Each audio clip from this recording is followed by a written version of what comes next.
तो अगेन एक बार फिर से हम वापस आ चुके हैं डीएस टॉक्स के एक और एपिसोड में। एंड तुम्हें पता ही है कि यहाँ पर क्या होता है कि जब ढेर सारी अपडेट्स आती हैं जिन पर हर एक अपडेट पे डेडिकेटेड वीडियो पॉसिबल नहीं होता है, तो मैं उन सारी अपडेट्स को एक ही बॉक्स में बंद करके डीएस टॉक्स का पिटारा तुम्हारे सामने रख देता हूँ और तुम इंप्रेस होते हो और इसके बाद सब्सक्राइब करते हो। तो डीएस टॉक्स की शुरुआत करेंगे हम छावा मूवी के टीजर के साथ, जो कि कल रिलीज हुआ है। अब वैसे तो ये मूवी का टीजर जो है स्त्री 2 के साथ अटैच करके डाला गया था, बिकॉज आपकी मैडॉक वालों ने इसे प्रोड्यूस करा है। एंड भाई टीजर की बात करें तो तुम्हें पता ही होगा कि छत्रपति शिवाजी महाराज के बेटे यानी कि संभाजी महाराज का कैरेक्टर प्ले कर रहे हैं हमारे विकी कौशल साहब। टीजर के अंदर सिर्फ एक ही सीक्वेंस दिखाया जाता है, आई मीन जो प्रॉपर और सबसे बड़ा सीक्वेंस था एक्शन का, एक ही जगह का था। एंड जिस तरह से उसे प्रेजेंट किया गया है, चाहे फिर वो विकी कौशल की एक्टिंग हो जाए, ट्रांसफॉर्मेशन हो जाए, वो सारी की सारी चीजें एकदम टॉप नॉच लगती हैं। एंड स्पेशली विकी कौशल की एक्टिंग और उनकी रेंज वो जो कि हर मूवी के साथ प्रदर्शित करते जाते हैं, चाहे पिछले साल आई सैम बहादुर हो जाए या फिर जरा हट के जरा बच के जैसी पिक्चरें हो जाएं। अभी देखा होगा तुमने कि बैड न्यूज के अंदर बंदा किस तरह से हिल रहा था। एंड इस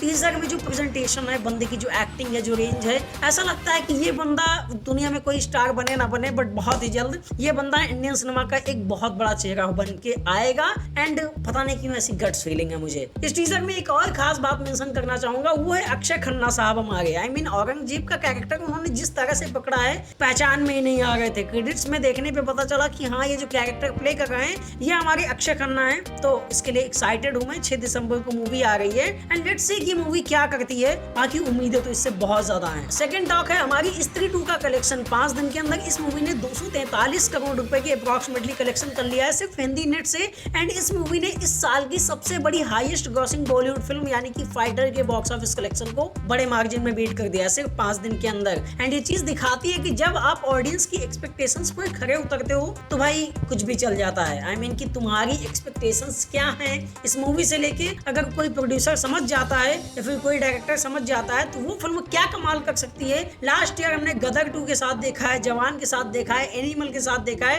एंड इस साल हम देख रहे हैं स्त्री 2 और कल की 2898 एडी जैसी फिल्मों के साथ। एंड यहीं से मैं वायरफ के स्पाई यूनिवर्स से कुछ चीजें कहना चाहूंगा कि शायद उन्हें चीजों पर फोकस करना चाहिए। खैर, इसके लिए मैं एक डेडिकेटेड वीडियो लाने वाला हूँ कि वायरफ के स्पाई यूनिवर्स में ऐसी क्या चीजें हैं जो कि वो चेंज कर सकते हैं। बिकॉज आपके अभी स्त्री 2 देखने के बाद ये तो रियलाइज हो चुका है कि भाई लोग यूनिवर्स के लिए मरे जा रहे हैं, बट उनका तुम प्रेजेंटेशन तो सही रखो। तो उस पर आगे चर्चा होगी कभी। डीएस टॉक्स का थर्ड मुद्दा होने वाले हैं हमारे आमिर खान साहब। आई मीन वो कोई मुद्दा नहीं है, बट उनकी एक अपकमिंग फिल्म जिसकी चर्चा इस टाइम पर बहुत ही जोरों से है, वो काफी एक्साइट करने वाली है। एज लाइक कि मैंने अपने पोस्ट पे डाला था कि किस तरह से रूमर्स आए कि आमिर खान साहब हमारे जो है साउथ के डायरेक्टर, यानी कि साउथ क्या होता है, तमिल सिनेमा के डायरेक्टर लोकेश कनगराज के साथ जो है कोलैबोरेट करने वाले हैं फॉर द फर्स्ट टाइम, और वो एक एक्शन पैक्ड फिल्म बनाने वाले हैं। आई मीन तुम लोकेश कनगराज को जानते हो, नहीं जानते हो ऐसा हो ही नहीं सकता है, बिकॉज आपकी विक्रम, कैथी, लियो जैसी फिल्में देने वाला बंदा है वो।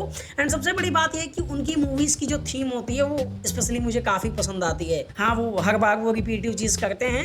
एज लाइक कि सिद्धार्थ आनंद हमारे मॉडर्न स्टाइलिस्ट एक्शन बनाते हैं, तो वो थोड़े से वो डार्क टोन के साथ जाके मूवी बनाते हैं, बट स्टिल उनका प्रेजेंटेशन काफी बेटर होता है। एंड हर बार वो अनिरुद्ध का बैकग्राउंड म्यूजिक जो कमाल करता है वो तो अलग ही बात है। तो इसलिए लोकेश कनगराज का जब भी नाम आता है वो मुझे काफी एक्साइटेड करता है पर्सनली। एंड आमिर खान जैसा वर्सटाइल एक्टर जब किसी ऐसे प्रोजेक्ट पे काम करे जिसके अंदर पोटेंशियल हो, तो भाई फिर बंदे से उम्मीदें तो हमेशा ही रहती हैं। बंदे ने 2000 करोड़ इंडियन सिनेमा की पहली पिक्चर दी थी, आज तक उस मूवी का कलेक्शन कोई बीट नहीं कर पाया है। तो उस बंदे के बारे में बात आती है तो फिर थोड़ा सा एक्साइटमेंट बढ़नी आम बात हो जाती है। खैर, ये मूवी का आगे फ्यूचर क्या होता है ये तो देखने लायक रहेगा ही। हालांकि एक चीज यहाँ पर सोचने वाली है और समझने वाली भी कि लोकेश कनगराज काफी बिजी हैं अपने एलसीयू यूनिवर्स को लेके। आई मीन एलसीयू को लेके, वो यूनिवर्स तो यू से ही जुड़ जाता है, जहाँ पर वो सबसे पहले तो विक्रम 2 बनाना चाहते हैं। अभी कुली जो है उन्होंने अनाउंस ही करी है रजनीकांत साहब के साथ। कैथी 2 ऑलरेडी उस पर काम चल रहा है एंड आफ्टर दैट वो लियो वगैरह भी बनाना चाहते हैं। सूर्य पे मैंने सुना है कि डेडिकेटेड उनका जो कैरेक्टर था रोलेक्स, उस पर कोई मूवी बनने वाली है। तो ऑलरेडी उनके पास 3 से 4 प्रोजेक्ट हैं। तो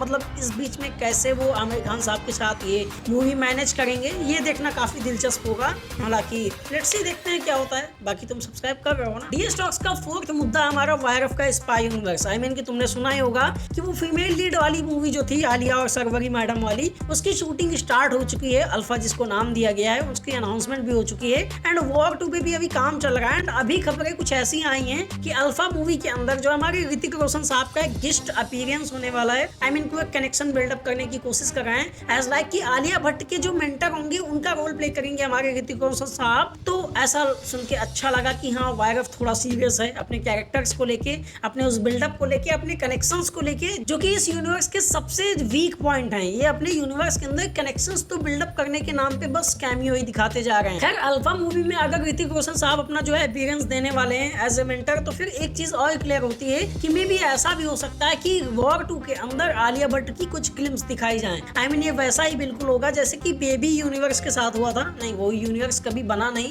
उसकी सिर्फ 2 फिल्में आई थी, पहली बेबी और दूसरी नाम सबाना, जिसमें जो बेबी मूवी के अंदर एक कैरेक्टर था सबाना जो कि तापसी पन्नू ने प्ले करा था, उसी पर डेडिकेटेड एक मूवी बनाई गई थी नाम सबाना। और उसमें अक्षय कुमार साहब उनके एज ए मेंटर नजर आए थे, उनकी हेल्प करते हुए बार बार। तो पहले सबाना को दिखाया गया था बेबी के अंदर कि वो एक एस्टैब्लिश्ड एजेंट है एंड नाम सबाना के अंदर उसकी पूरी जर्नी दिखाई गई थी कि वो एक्चुअली में यहाँ तक पहुंची कैसे। तो ये देखना काफी दिलचस्प होगा कि क्या एक्चुअली में वॉर 2 के अंदर आलिया भट्ट का कोई अपीयरेंस होता है। एंड उसके अलावा वॉर 2 की स्टोरी क्या अल्फा से कनेक्टेड होती है, पठान के साथ कुछ कनेक्शन दिखाते हैं, या फिर बस नाम के लिए लिख देंगे from the event of tiger जिंदा है पठान वॉर एंड क्या ही बोले। खैर इसके बाद जो हमारी 5वीं और आखिरी अपडेट है वो है हमारे सलमान खान साहब के बारे में। एज लाइक कि तुम्हें पता ही होगा कि सलमान भाई इस समय काफी तगड़े लेवल पर बिजी हैं सिकंदर मूवी की शूट को लेके। एंड उस मूवी से एक अपडेट आई है जहां पर ये बताया जा रहा है कि मेकर जो है इस मूवी का second schedule, actually action schedule एक 1 जून के दौरान हो चुका था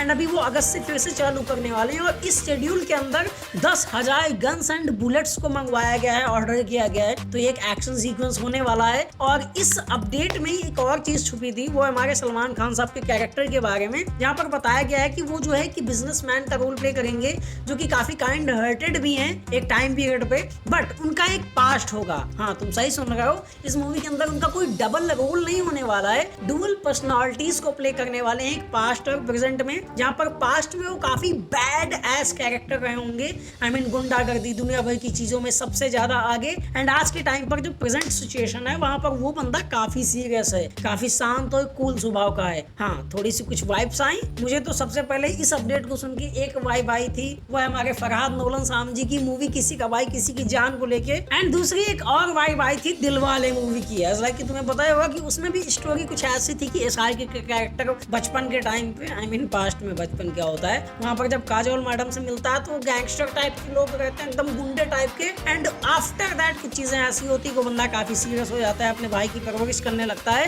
हालांकि मैं ये चीज सोच रहा हूँ कि जो अपडेट है वो शायद से अधूरी हो सकती है। मे बी मेकर्स ने कुछ चीजें सच में रिवील करी हो ऐसा बताने के लिए कि ऐसा कुछ होने वाला हो, बट ऐसा ना हो, क्योंकि AR मुरुगदास इतने तो मतलब उनको मैं कह सकता हूँ कि वो इतने ज्यादा ब्रिलियंट डायरेक्टर है, तो ऐसा कुछ तो नहीं करेंगे आई थिंक। और अगर करेंगे भी तो उसका एक प्रेजेंटेशन होगा तो चीजें शायद अच्छी भी लगे।